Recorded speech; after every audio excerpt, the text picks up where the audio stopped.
My dear প্রতিবেশী, আমার চ্যানেলের প্রথম ভিডিওটাই আপনাদেরকে নিয়ে এবং আমার আশেপাশে থাকা কিছু মানুষজনদেরকে নিয়ে। সর্বপ্রথম আমি আমার পরিচয় দিই, আমি পূজা ব্যানার্জি এবং আমি পেশায় একজন ডান্সার। মানে এটা আমার দিক থেকে আমি বলছি, তাদের দিক থেকে তাদের বলা দাবি হলো যে আমি একজন বার ডান্সার। স্যার, এই যুগ যুগ ধরে মেয়েদের ডান্স করা নিয়ে বিভিন্ন রকমের প্রশ্ন উঠে এসছে। ডান্স করা মানে খারাপ, আরে বারে না হলে অন্য খারাপ কাজ করছে। রুকো যারা, সবার করো। কি বলছিলেন যেন আমাকে বারে দেখেছেন? আচ্ছা, কোন বারে দেখেছেন? আর সেখানে কি নিশ্চয়ই আপনিও প্রেজেন্ট ছিলেন? তো তাহলে কে কে দেখেছেন সেই নামগুলো একটুখানি এই ভিডিওতে পারলে মেনশন করবেন। আর এখন তো সোশ্যাল মিডিয়ার যুগ, একটা ফটো বা ভিডিও তুলে আনলেই তো এনাফ যে আপনাদের এত বাজে বাজে কথা বলেছি।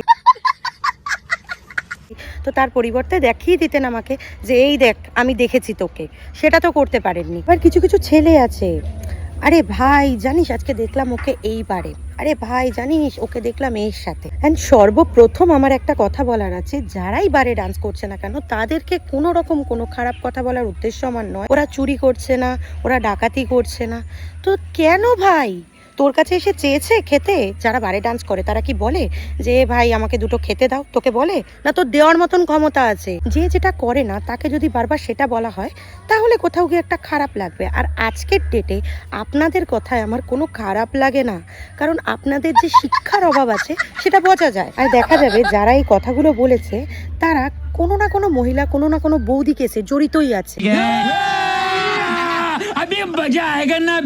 তাদের পেছনে গন্ধ দেখতে গেলে মানে রুমাল চাপা দিয়েও সেই গন্ধ আটকানো যাবে না। স্যার, কিন্তু এরা আবার লোককে নিয়ে আলোচনা করবে, তখন তারা কি ভদ্র মানুষ? ওরে বাবা, বেরোচ্ছে শুট বুট পরে, কোথায় যাচ্ছে? ওই যে সেই ওই বইটার মতন জিলিপি ভাজতে। কিছু কাকিমা আছে, তাদের নিজেদেরই আশেপাশে বলো এদিক ওদিক কোনো না কোনো লোকের সাথে, কোনো ছেলের সাথে সম্পর্ক আছে। আরে বাপ রে, ये तो धोती खोल रहा है। কিন্তু পাড়ার মাঝখানে দাঁড়িয়ে যখন তাদের মাঝখান থেকে আমি বেরোবো, তারা কি বলবে?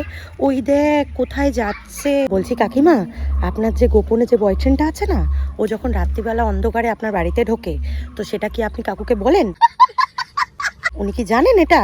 আর যদি না জানেন তাহলে আমাকে বলবেন, আমি জানিয়ে দেবো। রইল বাকি ডান্সার, তো সেই ডান্সারদের উদ্দেশ্যে একটা কথা বলতে চাই। বলছি কি, ভগবান না ওপর থেকে তাদের একটা ক্ষমতা দিয়ে পাঠিয়েছে বা তাদের একটা শিল্পকলা দিয়ে পাঠিয়েছে যে তারা এটা করতে পারে। তো আপনাকে যদি এখন একটা স্টেজে তুলে দেওয়া হয় যে এই গানটায় নাচ করুন না, তো আপনি ভাসান ডান্স করতে পারবেন, এটুকু আমি শিওর, কিন্তু এর থেকে বেশি করতে পারবেন না। আচ্ছা ধরুন আপনার ছেলেমেয়েরা রাস্তায় গিয়ে যেটা করে, আমরা তো ধরুন এমনি ভিডিও করতেই থাকি, সেই ভিডিওতে উঠে আসলো আপনার ছেলেমেয়ের কীর্তিকলাপগুলো, শাবাশ বেটা, বহুত বড়িয়া। আর সেটা ধরুন আমি ভুল করে পোস্ট করে ফেললাম, তো তখন কি হবে বুঝতে পেরেছেন? বা ধরুন আপনি কোথাও কিছু করছেন, সেই ভিডিওটা ধরুন পোস্ট হয়ে গেল, তো বুঝতে পারছেন কি হবে? তো সুতরাং আপনার নিজের এখতিয়ারের মধ্যে থাকুন।